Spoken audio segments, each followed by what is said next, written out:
O desejado de todas as nações. Capítulo 77. Na sala de julgamento de Pilatos. Na sala de julgamento de Pilatos, o governador romano, acha-se Cristo ligado como preso. Em torno dele está a guarda de soldados e a sala enche-se rapidamente de espectadores. Logo fora da entrada encontram-se os juízes do Sinédrio, sacerdotes, príncipes, anciãos e povo. Depois de condenar a Jesus, o conselho do Sinédrio fora ter com Pilatos a fim de obter a confirmação da sentença e sua execução. Mas esses oficiais judeus não queriam entrar no tribunal romano. Segundo sua lei cerimonial, ficariam assim contaminados e, portanto, impedidos de tomar parte da festa da Páscoa. Não viam, em sua cegueira, que o ódio assassino lhes contaminava o coração. Não viam que Cristo era o verdadeiro Cordeiro Pascual e que, uma vez que o rejeitaram, para eles perdera a grande festa sua significação. Ao ser o Salvador levado para o tribunal, não foi com bons olhos que Pilatos o contemplou. O governador romano fora chamado à pressa de sua câmara e decidiu fazer o trabalho o mais rapidamente possível. Estava preparado para tratar o preso com o rigor do magistrado. Assumindo a mais severa expressão, voltou-se para ver que espécie de homem tinha de interrogar, por causa do qual fora assim tão cedo despertado de seu repouso. Sabia que havia de ser alguém a quem as autoridades judaicas estavam ansiosas por ver julgado e punido quanto antes. Pilatos olhou para o homem que guardava Jesus e depois seu olhar pousou perscrutadoramente no próprio Jesus. Tivera de tratar com todas as espécies de criminosos, mas nunca dantes fora levado à sua presença um homem com tais traços de bondade e nobreza. Não via em seu semblante nenhum vestígio de culpa, nenhuma expressão de temor, nada de ousadia ou desafiadora atitude. Viu um homem de aspecto calmo e digno, cujo rosto não apresentava os estigmas do criminoso, mas o cunho do céu. O aspecto de Cristo produziu favorável impressão em Pilatos. Foi despertado o lado melhor de sua natureza. Ouvira falar de Jesus e suas obras. Sua esposa contara-lhe alguma coisa dos maravilhosos feitos realizados pelo profeta Galileu, que curara os doentes e ressuscitara os mortos. Agora, como se fora um sonho, isso se reavivou na memória de Pilatos. Recordou boatos que ouvira de várias fontes. Decidiu indagar dos judeus quais suas acusações contra o preso. "Quem é esse homem e para que o trouxestes?" disse ele. "Que acusações trazeis contra ele?" Os judeus ficaram desconcertados. Sabendo que não lhes era possível consubstanciar as acusações que tinham contra Cristo, não desejavam um interrogatório público. Disseram que era um enganador chamado Jesus de Nazaré. Novamente perguntou Pilatos: "Que acusações trazeis contra este homem?" Os sacerdotes não lhe responderam à pergunta, mas, em palavras que manifestavam sua irritação, disseram: "Se este não fosse malfeitor, não te entregaríamos." Quando os que compõem o Sinédrio, os primeiros homens da nação, te trazem um homem que julgam digno de morte, haverá necessidade de pedir uma acusação contra ele? Esperavam impressionar Pilatos com o sentimento da importância deles, levando-o assim a aceder ao seu pedido sem muitos preliminares. Estavam ansiosos por ver ratificada a sentença, pois sabiam que o povo que testemunhara as maravilhosas obras de Cristo poderia contar uma história muito diversa da invenção que agora repetiam. Os sacerdotes pensavam que, com o fraco e vacilante Pilatos, poderiam sem dificuldade levar a cabo seus planos. Anteriormente, assinara precipitado sentenças de morte, condenando homens que sabiam não ser dignos disso. Em sua estimação, de pouca importância era a vida de um preso. Se inocente ou culpado, não era de especial consequência. Os sacerdotes esperavam que Pilatos infligisse agora a pena de morte a Jesus sem o ouvir. Isso pediram como favor por ocasião de sua grande festa nacional. Havia, porém, no preso, qualquer coisa que inibiu Pilatos de assim proceder. Não ousou fazê-lo. Leu o desígnio dos sacerdotes. Lembrou-se de como, não fazia muito, Jesus ressuscitara a Lázaro, um homem que estivera morto por 4 dias, e decidiu saber, antes de assinar a sentença de condenação, quais eram as acusações contra ele e se podiam ser provadas. Se vosso juízo é suficiente, disse ele, por que trazeis a mim o preso? Levai-o vós e julgai-o segundo a vossa lei. Assim apertados, os sacerdotes disseram que já haviam sentenciado a Jesus, mas que era preciso a sentença de Pilatos para dar validade à sua condenação. Qual é vossa sentença? Perguntou Pilatos. A de morte, responderam, mas não nos é lícito condenar ninguém à morte. Pediram a Pilatos que aceitasse a palavra deles quanto à culpabilidade de Cristo e cumprisse a sentença que haviam dado. Tomariam a responsabilidade do resultado. Pilatos não era juiz justo ou consciencioso, mas fraco como era em poder moral, recusou conceder essa petição. Não condenaria Jesus enquanto não fosse apresentada a acusação contra ele. Os sacerdotes encontravam-se num dilema. Viam que deviam encobrir sua hipocrisia sob o mais espesso véu. Não deviam permitir a impressão de que Cristo fora preso por motivos religiosos. Fosse isso apresentado como razão, e seu procedimento não teria nenhum valor para com Pilatos. Precisavam fazer parecer que Jesus estava trabalhando contra a lei comum. Então poderia ser castigado como ofensor político. Tumultos e insurreições contra o governo romano surgiam de contínuo entre os judeus. Os romanos haviam procedido muito rigorosamente para com essas revoltas e estavam sempre alerta para reprimir qualquer coisa que pudesse levar a uma insurreição. Havia poucos dias apenas, os fariseus tinham procurado entregar Cristo com a pergunta: é-nos lícito dar tributo a César ou não? Mas Cristo lhes revelara a hipocrisia. Os romanos que se achavam presentes assistiram ao fracasso completo dos intrigantes e seu desconcerto ante a resposta: dai, pois, a César o que é de César.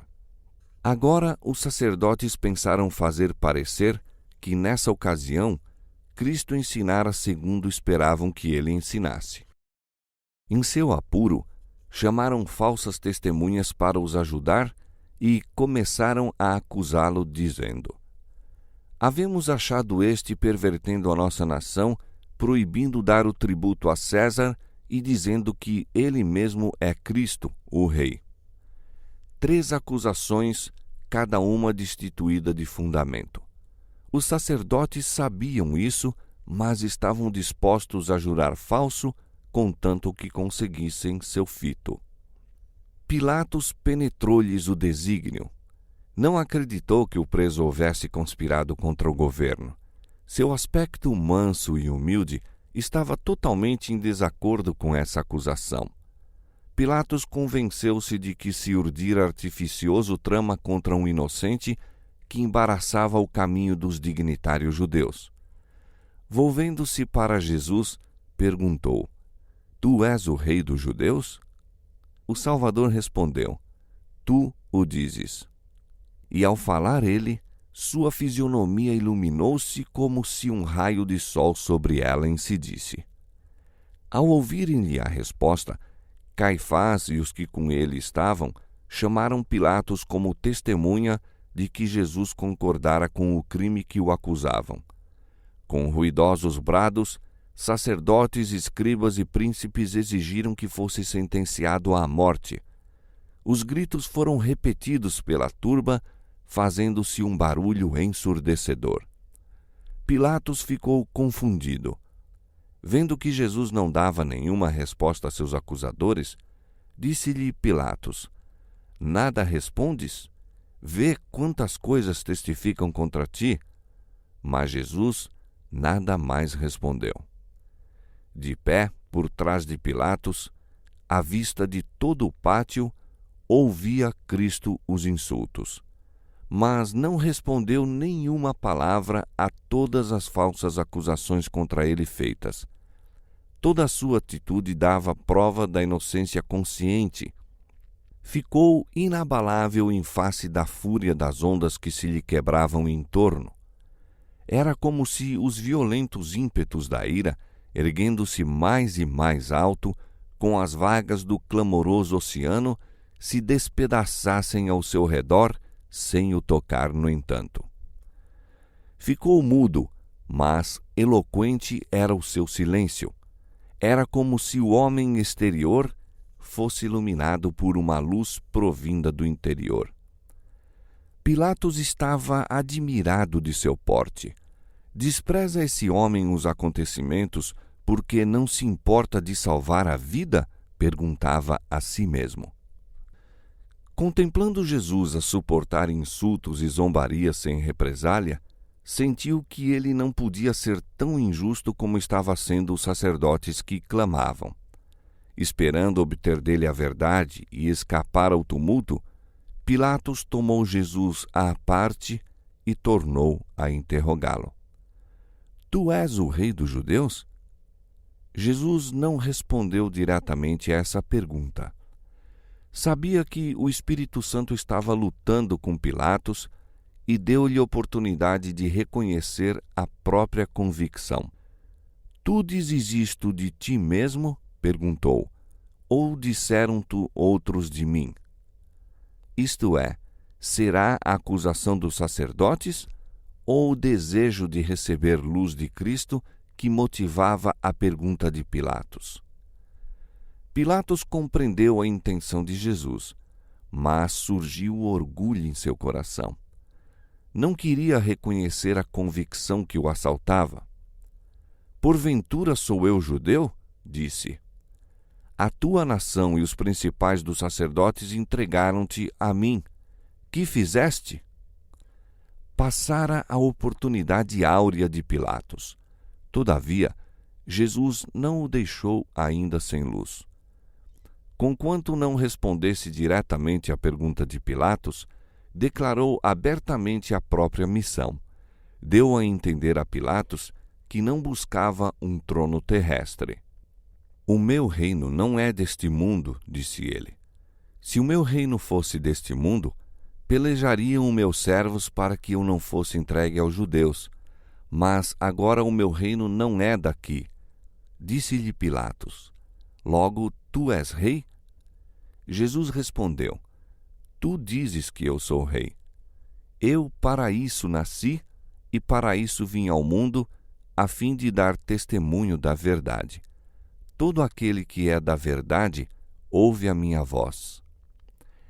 Cristo afirmou que sua palavra era em si mesma uma chave que revelaria o mistério aos que estivessem preparados para recebê-lo. Ela possuía em si um poder que a recomendava, e isso era o segredo da ampliação de seu reino de verdade. Desejava que Pilatos compreendesse que, unicamente recebendo a verdade e dela se apoderando, poderia ser restaurada sua arruinada natureza. Pilatos teve desejo de conhecer a verdade. Seu espírito estava confundido.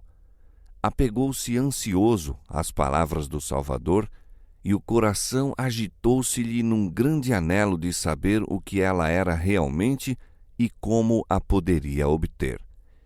Que é a verdade? Indagou. Mas não esperou a resposta. O tumulto lá fora lembrou-lhe os interesses do momento, pois os sacerdotes clamavam por ação imediata. Saindo para onde estavam os judeus, declarou com veemência: Não acho nele crime algum.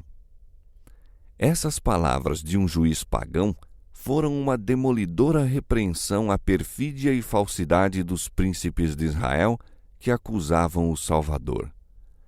Ao ouvirem os sacerdotes e anciãos isso de Pilatos, sua decepção e cólera não tiveram limites. Haviam tramado e esperado longamente essa oportunidade. Ao verem a perspectiva de Jesus ser solto, pareciam prontos a despedaçá-lo. Acusavam Pilatos em altas vozes e ameaçaram-no com a censura do governo romano. Culparam-no de não querer condenar a Jesus, que, afirmavam, se erguera contra César. Ouviram-se então vozes iradas declarando que a sediosa influência de Jesus era bem conhecida por todo o país. Diziam os sacerdotes: alvoroça o povo ensinando por toda a Judéia, começando desde a Galiléia até aqui. Por essa altura, não tinha Pilatos nenhuma ideia de condenar Jesus. Sabia que os judeus o haviam acusado, movidos por ódio e preconceitos. Sabia qual era seu dever. A justiça exigia que Jesus fosse imediatamente solto, mas Pilatos temia a má vontade do povo. Recusasse ele entregar-lhe Jesus, erguer-se-ia um tumulto, e isso ele temia enfrentar. Ao ouvir que Cristo era da Galiléia, decidiu mandá-lo a Herodes, governador daquela província, o qual se achava então em Jerusalém. Com esse procedimento, pensava transferir a responsabilidade do julgamento para Herodes. Julgou também que era boa oportunidade de pacificar uma velha questão existente entre ele e Herodes. E assim aconteceu. Os dois magistrados tornaram-se amigos depois do julgamento do Salvador. Pilatos entregou novamente Jesus aos soldados e, por entre os escárnios e insultos da massa, foi ele atropeladamente conduzido ao tribunal de Herodes. E Herodes, quando viu a Jesus, alegrou-se muito. Nunca se encontrara com o Salvador, mas havia muito que desejava vê-lo por ter ouvido dele muitas coisas e esperava que lhe veria fazer algum sinal. Esse Herodes era aquele cujas mãos estavam manchadas do sangue de João Batista. Ao ouvir falar de Jesus, a princípio ficou aterrorizado e disse: este é João que mandei degolar, ressuscitou dos mortos. Por isso estas maravilhas operam nele. Todavia Herodes desejava ver a Jesus. Havia agora a oportunidade de salvar a vida desse profeta, e o rei esperou banir para sempre de sua memória aquela cabeça sangrenta a ele levada num prato.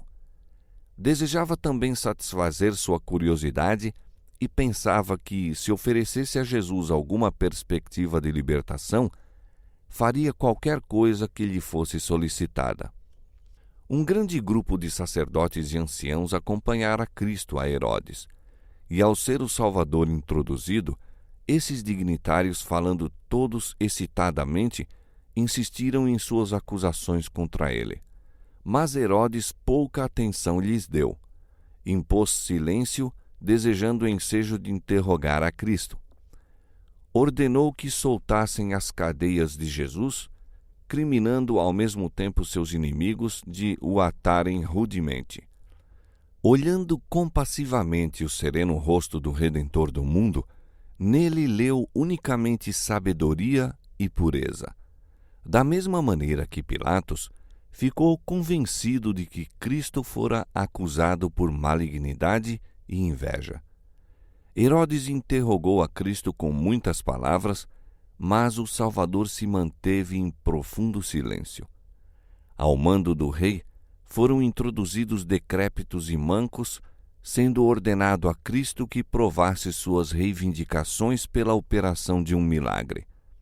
Afirmam que podes curar os enfermos, disse-lhe Herodes. Estou ansioso por ver que tua grande fama não é mentira. Jesus não respondeu e o rei continuou a insistir. Se podes operar milagres por outros, faze-os agora para teu próprio bem, e isso te servirá para um bom desígnio.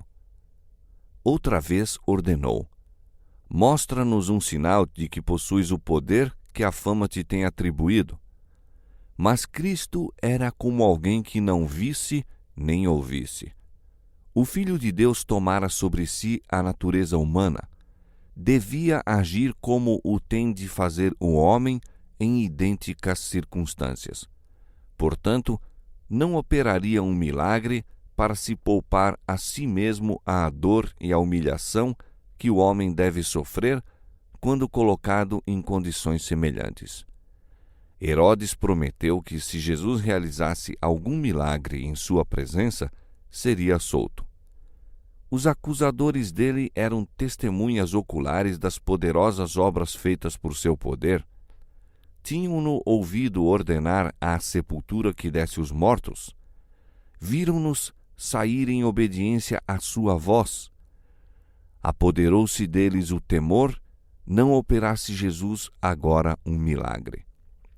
De tudo, o que mais temiam era uma manifestação de seu poder. Essa manifestação se demonstraria um golpe mortal para seus planos e talvez lhes custasse a vida. Outra vez, sacerdotes e príncipes, em grande ansiedade, insistiram em suas acusações contra ele. Elevando a voz, declararam: é um traidor, um blasfemo. Opera milagres por meio do poder que lhe é dado por Beelzebu, o príncipe dos demônios. A sala tornou-se cenário de confusão, uns gritando uma coisa, outros outra. A consciência de Herodes estava agora muito menos sensível do que quando tremera de horror ante o pedido de Herodias para que lhe desse a cabeça de João Batista. Durante algum tempo sentira os agudos espinhos do remorso por seu terrível ato, mas suas percepções morais se tinham rebaixado mais e mais em razão de sua vida licenciosa. Tinha agora tão endurecido o coração que podia mesmo gabar-se do castigo infligido a João por ousar reprová-lo, e ameaçou então a Jesus, declarando repentinamente que tinha poder para libertá-lo e para condená-lo. Nenhum indício da parte de Jesus dava, entretanto, a compreender que ele ouvisse uma palavra. Herodes irritou-se por esse silêncio. Parecia indicar completa indiferença por sua autoridade. Para o vão e pomposo rei, teria sido menos ofensiva uma franca censura do que ser assim passado por alto. De novo ameaçou irado a Jesus, que permaneceu impassível e mudo. A missão de Cristo neste mundo não era satisfazer ociosas curiosidades. Veio para curar os quebrantados de coração. Pudesse ele ter proferido qualquer palavra para sarar as feridas das almas enfermas de pecado, e não guardaria silêncio. Não tinha, no entanto, palavras para os que não fariam senão pisar a verdade com seus profanos pés. Cristo poderia ter dirigido a Herodes palavras que penetrariam nos ouvidos do endurecido rei. Podê-lo-ia haver sacudido com temor e tremor pela exposição de toda a iniquidade de sua vida e do horror de seu próximo fim. Mas o silêncio de Cristo era a mais severa repreensão que lhe poderia ter ministrado. Herodes rejeitara a verdade que lhe fora anunciada pelo maior dos profetas e nenhuma outra mensagem havia de receber. Nem uma palavra tinha para ele a majestade do céu. Aqueles ouvidos sempre abertos para os lamentos humanos não tinham lugar para as ordens de Herodes. Aqueles olhos, sempre fixos no pecador arrependido, com um amor cheio de piedade e de perdão, não tinham nenhum olhar para conceder a Herodes. Aqueles lábios que emitiram a mais impressiva verdade, que em acentos da mais terna súplica pleitearam com o mais pecador e mais degradado, cerraram-se para o soberbo rei, que não sentia necessidade de um salvador. O rosto de Herodes se ensombrou de paixão. Voltando-se para a turba, acusou encolerizado a Jesus de impostor. E depois para ele: se não deres prova de tua pretensão, entregar-te-ei aos soldados e ao povo. Talvez sejam bem-sucedidos em te fazer falar. Se és um impostor, a morte por suas mãos é a única coisa que mereces. Se és o Filho de Deus, salva-te a ti mesmo operando um milagre. Mal se proferiram essas palavras, e fez-se uma arremetida para Cristo. Como animais ferozes, precipitou-se a multidão para a sua presa. Jesus foi arrastado de um lado para outro, unindo-se Herodes à turba em buscar humilhar o Filho de Deus. Não se houvessem interposto os soldados romanos, repelindo para trás a massa enfurecida, e o Salvador teria sido feito em pedaços. Herodes, com os seus soldados, desprezou-o e, escarnecendo dele, vestiu-o de uma roupa resplandecente. Os soldados romanos juntaram-se nesses ultrajes. Tudo quanto ímpios, corruptos soldados, ajudados por Herodes e os dignitários judeus, podiam instigar, foi acumulado sobre o Salvador. Todavia, não perdeu sua divina paciência. Os perseguidores de Cristo tentaram medir-lhe o caráter pelo deles próprios. Tinham-no figurado tão vil como eles, mas por trás de toda a presente aparência introduziu-se, malgrado seu, outra cena que eles hão de ver um dia em toda a sua glória. Houve alguns que tremeram na presença de Cristo. Enquanto a rude multidão se inclinava diante dele em zombaria, alguns que se adiantaram para esse fim recuaram, aterrorizados e mudos. Herodes ficou convicto. Os últimos raios de misericordiosa luz incidiam sobre seu coração endurecido pelo pecado. Sentiu que este não era um homem comum, pois a divindade irradiara através da humanidade. Ao mesmo tempo que Cristo estava cercado de escarnecedores, adúlteros e homicidas, Herodes sentiu estar contemplando um Deus sobre seu trono. Endurecido como estava, não ousou Herodes ratificar a condenação de Cristo. Desejava livrar-se da terrível responsabilidade e mandou Jesus de volta para o tribunal romano. Pilatos ficou decepcionado e muito desgostoso. Quando os judeus voltaram com o preso, perguntou-lhes impaciente o que queriam que ele fizesse. Lembrou-lhes que já interrogara Jesus e não achara nele crime algum. Disse-lhes que tinham trazido queixas contra ele, mas não eram capazes de provar uma única. Mandara Jesus a Herodes, o tetrarca da Galiléia e compatriota seu, mas também ele não encontrara nele coisa alguma digna de morte. Castigá-lo-ei, pois, disse Pilatos, e soltá-lo-ei. Aí mostrou Pilatos sua fraqueza.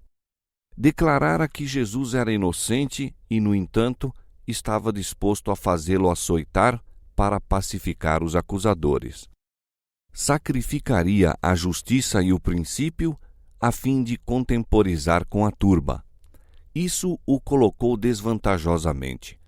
A turba contou com sua indecisão e clamou tanto mais pela vida do preso. Se a princípio Pilatos houvesse ficado firme, recusando-se a condenar um homem que considerava inocente, teria quebrado a fatal cadeia que o ligaria em remorso e culpa enquanto vivesse.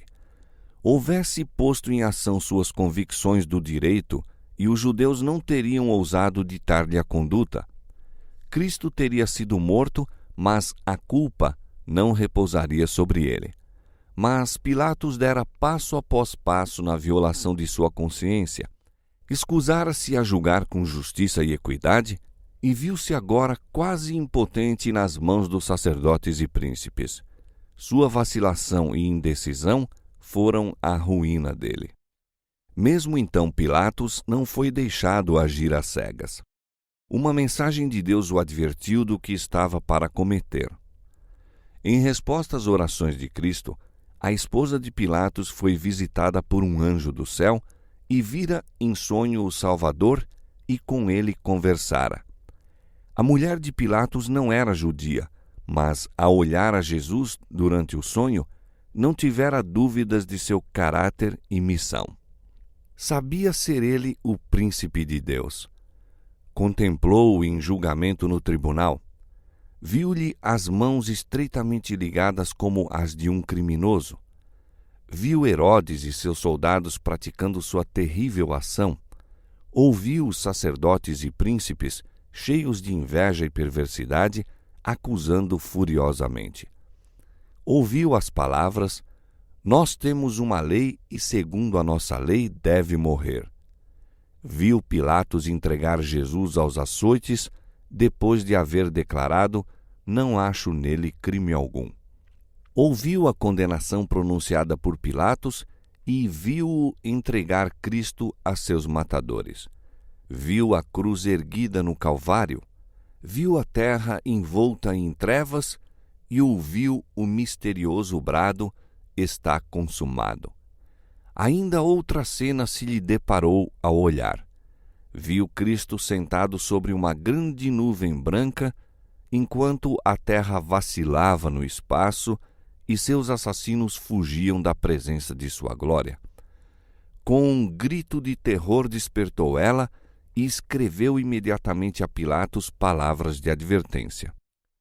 Enquanto Pilatos hesitava quanto ao que havia de fazer, um mensageiro, abrindo apressadamente caminho por entre a multidão, passou-lhe uma carta de sua esposa que dizia: "Não entres na questão deste justo, porque num sonho muito sofri por causa dele."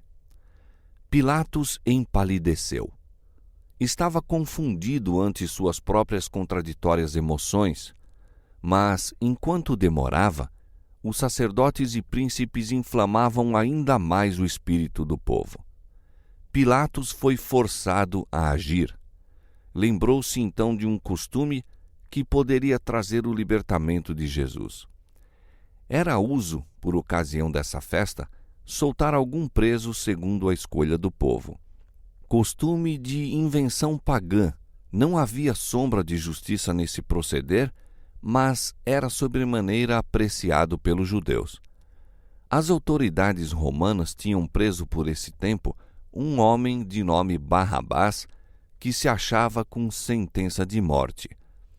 Esse homem asseverara ser o Messias. Pretendia autoridade para estabelecer uma nova ordem de coisas para emendar o mundo. Sob uma ilusão satânica, pretendia que tudo quanto pudesse obter por furtos e assaltos era seu. Por meios diabólicos realizara coisas admiráveis, conseguira seguidores no meio do povo e excitara a sedição contra o governo romano. Sob a capa de entusiasmo religioso, era um endurecido e consumado vilão, dado à rebelião e à crueldade. Oferecendo ao povo escolha entre esse homem e o inocente Salvador, Pilatos julgava despertar-lhes o sentimento da justiça. Esperava conquistar-lhes a simpatia para Jesus em oposição aos sacerdotes e príncipes. Assim, voltando-se para a multidão, disse com grande ardor: "Qual quereis que vos solte? Barrabás ou Jesus chamado Cristo?" Como um urro de animais ferozes, veio a resposta da turba: "Solta Barrabás!" E avolumavam-se mais e mais o clamor: "Barrabás! Barrabás!" Pensando que o povo talvez não houvesse compreendido a pergunta, Pilatos exclamou outra vez: "Quereis que vos solte o rei dos judeus?" Mas eles clamaram novamente: "Fora daqui com este e solta-nos Barrabás." "Que farei então de Jesus chamado Cristo?" indagou Pilatos. De novo a multidão encapelada rugiu como demônios. Os próprios demônios, em forma humana, achavam-se na turba e que se poderia esperar senão a resposta: "Seja crucificado"? Pilatos turbou-se. Não julgara que os acontecimentos chegassem a esse ponto. recuava de entregar um homem inocente à mais ignominiosa e cruel das mortes que se poderia infligir a alguém. Após haver cessado o bramido das vozes, voltou-se para o povo, dizendo: Mas que mal fez ele? O caso chegara, no entanto, além de argumentação. Não eram provas da inocência de Cristo o que queriam, mas sua condenação. Pilatos tentou ainda salvá-lo. Disse-lhes pela terceira vez: Mas que mal fez? A só menção de soltá-lo, porém, excitou o povo a um frenesi 10 vezes maior. Crucifica-o! Crucifica-o! Clamavam. Mais e mais se avolumava a tempestade a que dera motivo à indecisão de Pilatos. Desfalecido de fadiga e coberto de ferimentos, Jesus foi levado sendo açoitado à vista da multidão. E os soldados o levaram dentro à sala que é a de audiência e convocaram toda a corte. E vestiram-no de púrpura e, tomando uma coroa de espinhos, lhe a puseram na cabeça. E começaram a saudá-lo, dizendo: Salve, Rei dos Judeus! E cuspiram nele, e postos de joelhos, o adoraram. Por vezes, mão perversa arrebatava a cana que lhe fora posta na mão e batia na coroa que ele tinha na fronte, fazendo enterrarem-se-lhe os espinhos nas fontes e o sangue gotejar-lhe pelo rosto e a barba. Maravilha-te, ó céu, e pasma tu, ó terra. Contemplai o opressor e o oprimido. Uma turba enfurecida rodeia o Salvador do mundo. Escárnios e chufas misturam-se com as baixas imprecações de blasfêmia. Seu humilde nascimento e modesta vida são comentados pela turba insensível. Sua declaração de ser o Filho de Deus é ridicularizada e o gracejo vulgar e a insultuosa zombaria passam de boca em boca. Satanás dirigia a cruel massa nos maus tratos ao Salvador. Era seu desígnio provocá-lo, se possível, à represália ou levá-lo a realizar um milagre para se libertar, frustrando assim o plano da salvação. Uma mancha sobre sua vida humana, uma falha de sua humildade para resistir à terrível prova, e o Cordeiro de Deus teria sido uma oferta imperfeita, um fracasso para a redenção do homem. Mas aquele que, por uma ordem, poderia trazer em seu auxílio a hoste celestial, aquele que, ante uma súbita irradiação de sua divina majestade, poderia haver afugentado de sua face aquela turba aterrada, se submeteu com perfeita calma aos mais vis insultos e ultrajes. Os inimigos de Cristo tinham pedido um milagre como prova de sua divindade. Tiveram um testemunho muito maior do que haviam buscado. Assim como a crueldade de seus torturadores os degradava abaixo da humanidade, dando-lhes a semelhança de Satanás, a mansidão e paciência de Jesus o exaltavam acima da humanidade, demonstrando seu parentesco com Deus. Sua humilhação era o penhor de sua exaltação. As gotas de sangue de agonia que lhe corriam das fontes feridas pelo rosto e a barba eram o penhor de sua unção com óleo de alegria, como o nosso grande sumo sacerdote. Grande foi a ira de Satanás ao ver que todos os maus tratos infligidos ao Salvador não lhe forçaram os lábios a soltar uma só queixa. Embora houvesse tomado sobre si a natureza humana, era sustido por uma força divina e não se apartou num só ponto da vontade do Pai. Quando Pilatos entregou Jesus para ser açoitado e escarnecido, julgou despertar a piedade da multidão. Teve esperança de que achassem suficiente esse castigo. Mesmo a malignidade dos sacerdotes, pensava, ficaria então satisfeita. Com penetrante percepção, viram os judeus a fraqueza de assim punir um homem que fora declarado inocente. sabiam que Pilatos estava procurando salvar a vida do preso e decidiram que Jesus não fosse solto. Para nos agradar e satisfazer, Pilatos o açoitou, pensaram, e se apertarmos a questão até um resultado definido, conseguiremos com certeza nosso intento. Pilatos mandou então buscar Barrabás para o pátio.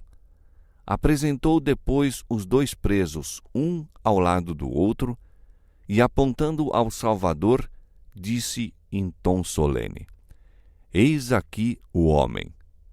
Eis aqui vo-lo trago fora, para que saibais que não acho nele crime algum.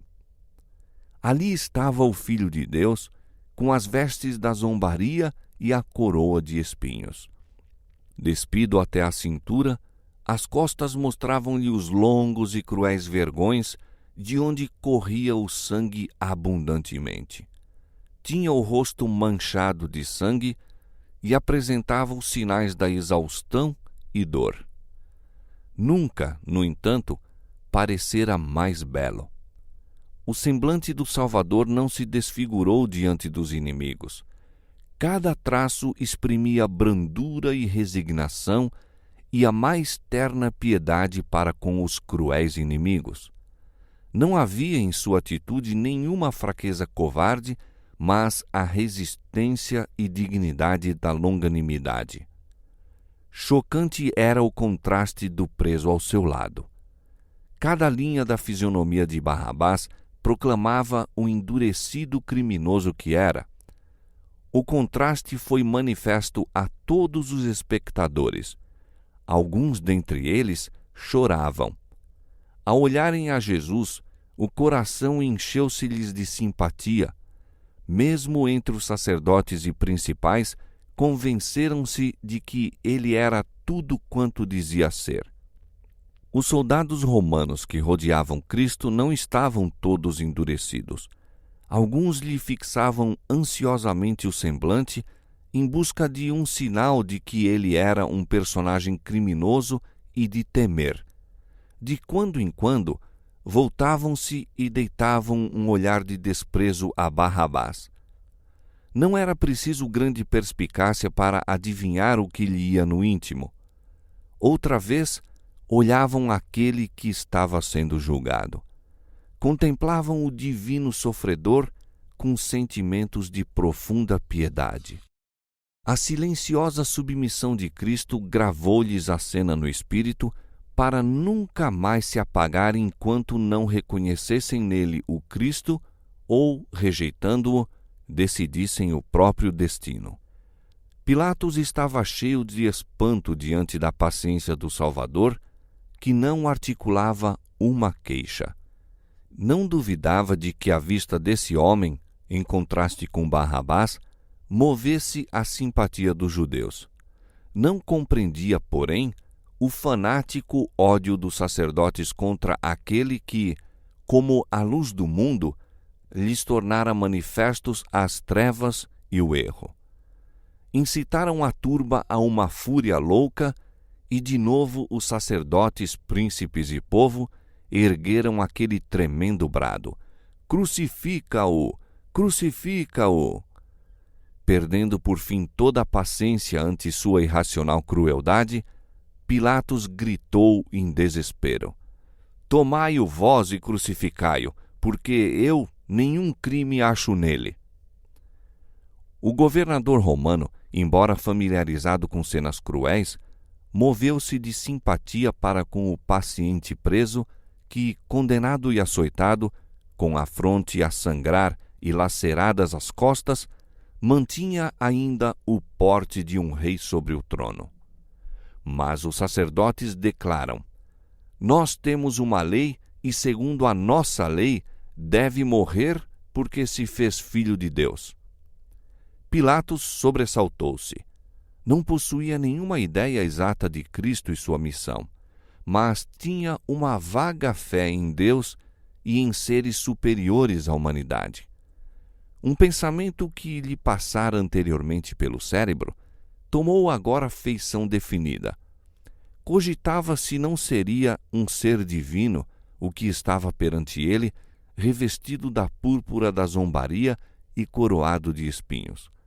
Voltou novamente ao tribunal e disse a Jesus: De onde és tu? Mas Jesus não lhe deu resposta alguma. O Salvador falara francamente a Pilatos, explicando a própria missão como testemunha da verdade. Pilatos desprezara a luz, abusara do alto posto de juiz, submetendo seus princípios e sua autoridade às exigências da turba. Jesus não tinha mais luz para ele. Mortificado com seu silêncio, disse Pilatos altivamente: Não me falas a mim? Não sabes tu que tenho poder para te crucificar e tenho poder para te soltar? Jesus respondeu: Nenhum poder terias contra mim se de cima não te fosse dado. Mas aquele que me entregou a ti, maior pecado tem. Assim, o piedoso Salvador, em meio de seus intensos sofrimentos e dor, desculpou o quanto possível o ato do governador romano que o entregou para ser crucificado. Que cena esta para ser transmitida ao mundo de século em século! Que luz projeta sobre o caráter daquele que é o juiz de toda a terra! Aquele que me entregou a ti, disse Jesus, maior pecado tem. Com estas palavras, referia-se Cristo a Caifás, que, como sumo sacerdote, representava a nação judaica. Esta conhecia os princípios que governavam as autoridades romanas. Tivera luz nas profecias que testificavam de Cristo, bem como dos próprios ensinos e milagres dele. Os juízes judaicos receberam inequívocas provas da divindade daquele a quem condenavam à morte, e, segundo a luz que tinham, seriam julgados. A maior culpa e mais grave responsabilidade pesava sobre os que ocupavam os mais altos postos da nação, os depositários das sagradas verdades que estavam vilmente traindo. Pilatos, Herodes e os soldados romanos ignoravam relativamente o que dizia a respeito a Jesus. Pensavam agradar aos sacerdotes e príncipes maltratando-o. Não tinham a luz que a nação judaica recebera em tanta abundância. Houvesse essa luz sido dada aos soldados, e não teriam tratado a Cristo tão cruelmente como o fizeram. Outra vez propôs Pilatos soltar o Salvador. Mas os judeus clamavam, dizendo: Se soltas este, não és amigo de César. Assim pretendiam esses hipócritas ser zelosos da autoridade de César. De todos os adversários do governo romano, eram os judeus os mais terríveis. Quando lhes era dado fazê-lo com segurança, mostravam-se os mais tirânicos em impor suas exigências nacionais e religiosas. Em querendo, porém, levar a cabo qualquer cruel desígnio, exaltava o poder de César.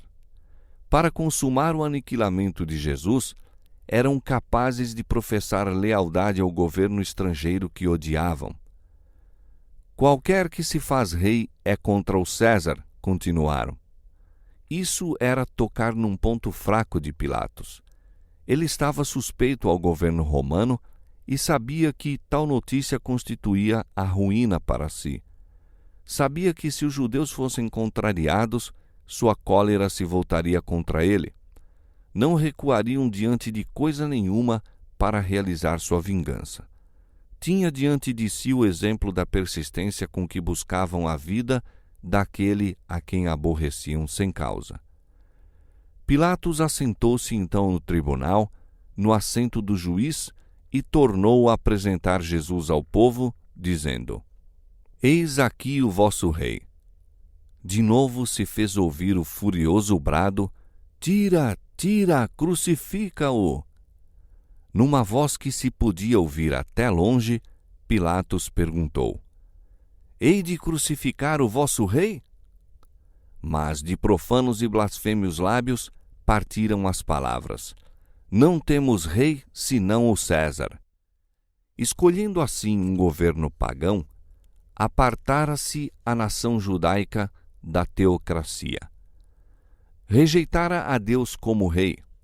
Não tinha daí em diante mais libertador. Não tinha rei senão o César. A isso os sacerdotes e doutores levaram o povo. Por isso, bem como pelos terríveis resultados que se seguiram, eram eles responsáveis. O pecado de uma nação e sua ruína eram devidos aos guias religiosos. Então Pilatos, vendo que nada aproveitava, antes o tumulto crescia, tomando água, lavou as mãos diante da multidão, dizendo: Estou inocente do sangue deste justo, considerai isso. Com temor e um sentimento de condenação própria, olhou Pilatos ao Salvador. No vasto oceano de rostos levantados, unicamente o seu estava sereno. Parecia fugir-lhe em torno da cabeça uma suave luz. Pilatos disse consigo mesmo: Ele é um Deus.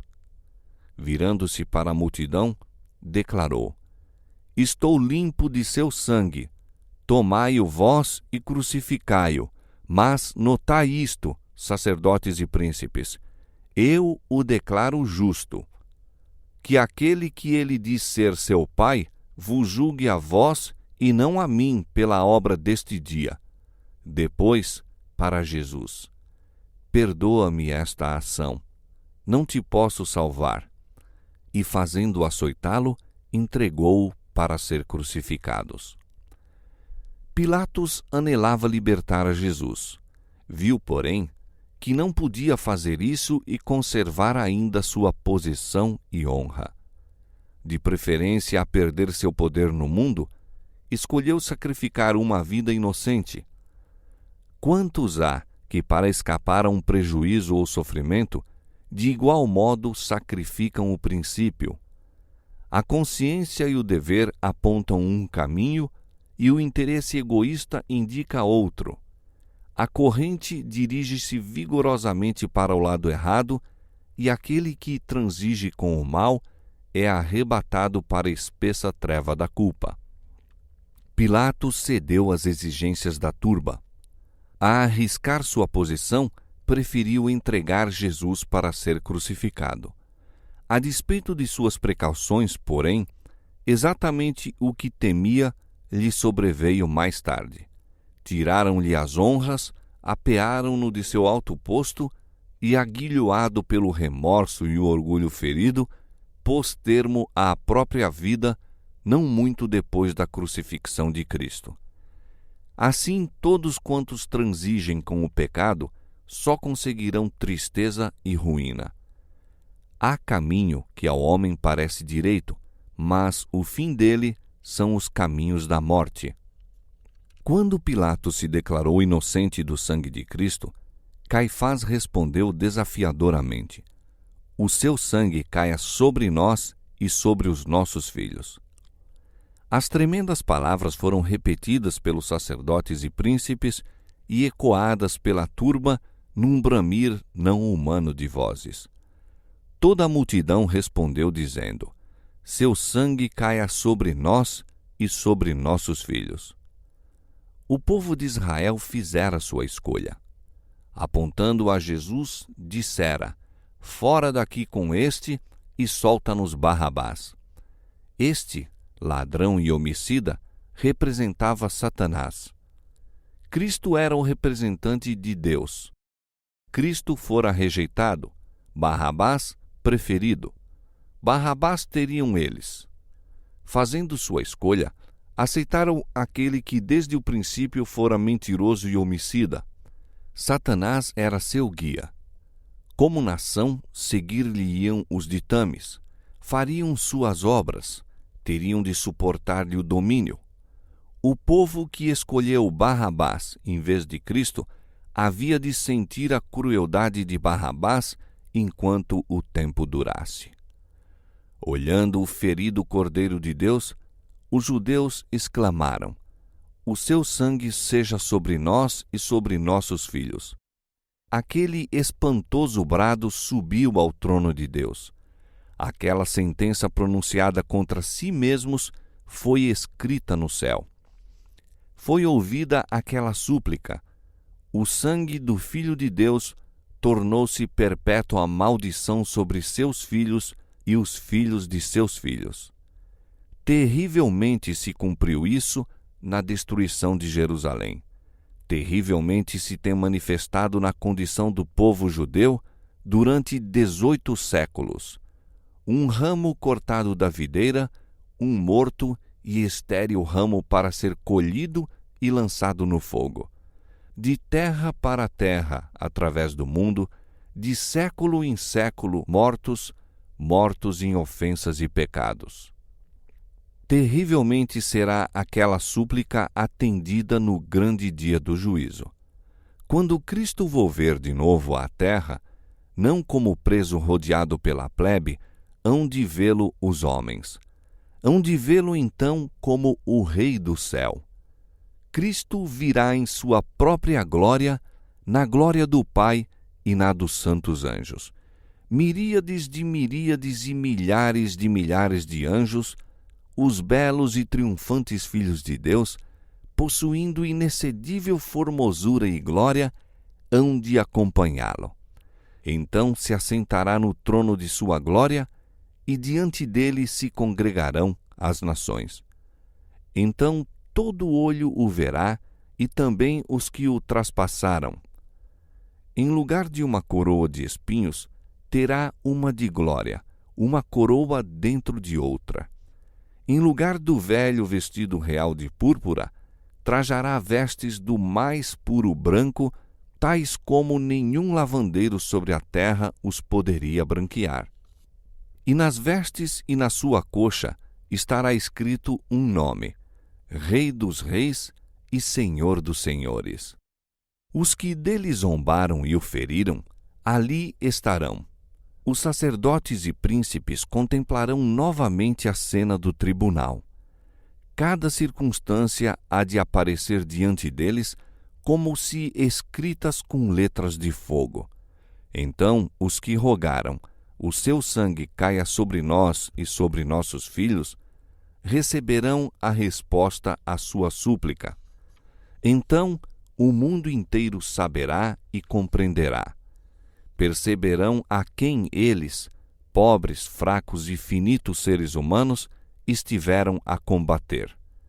Em terrível agonia e horror, hão de clamar as montanhas e as rochas: caí sobre nós e escondei-nos do rosto daquele que está assentado sobre o trono e da ira do Cordeiro, porque é vindo o grande dia da sua ira, e quem poderá subsistir?